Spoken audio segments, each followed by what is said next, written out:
They say every mirror holds a reflection, but sometimes it reflects more than what's real. It all began the night my father brought home an antique mirror. He said it came from an old mansion on the edge of town, the kind of place people whispered about but never entered.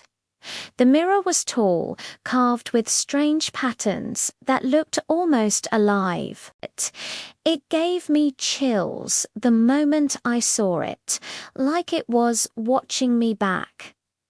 That first night, I couldn't sleep. The storm outside was wild, thunder shaking the windows. And then I heard it, a whisper, soft, faint, coming from the hallway. When I got up and peeked out, the mirror was glowing. I should have run. But curiosity is stronger than fear when you're 16. I walked closer, my bare feet cold on the floor.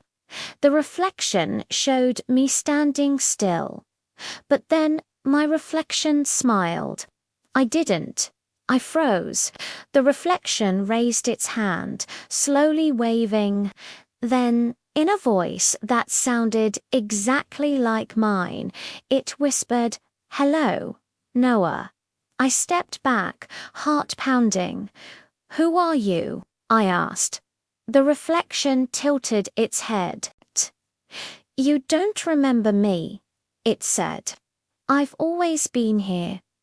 The room grew darker.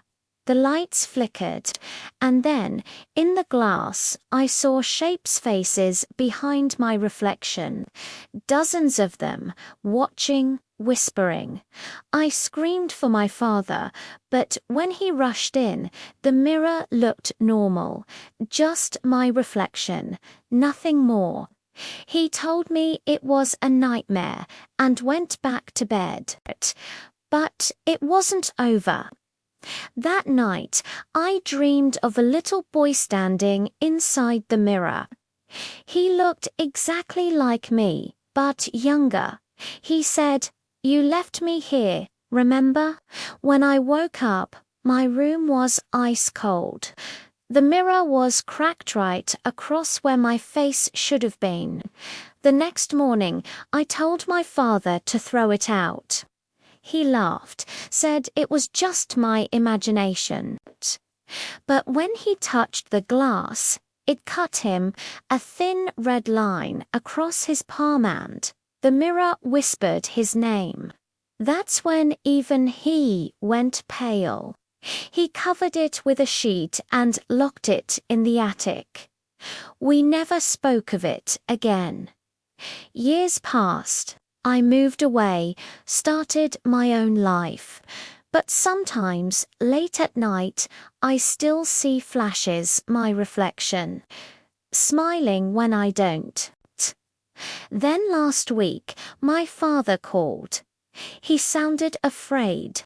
He said, "Noah, it's back." Before I could ask what he meant, the line went dead. I drove home that night. The house was silent. The attic door was open, and there, under the moonlight, stood the mirror, cracked, bleeding light. And in the reflection, my father, he was standing inside it. He raised his hand and whispered, "Help me." I reached out and felt a cold hand grab mine from the other side. Now, every time I look into any mirror, I see someone else staring back. Sometimes it's my father, sometimes it's me, and sometimes I can't tell the difference anymore. They say every mirror holds a reflection, but some mirrors don't show who you are, they show who's waiting for you. If you ever see your reflection move when you don't wave back.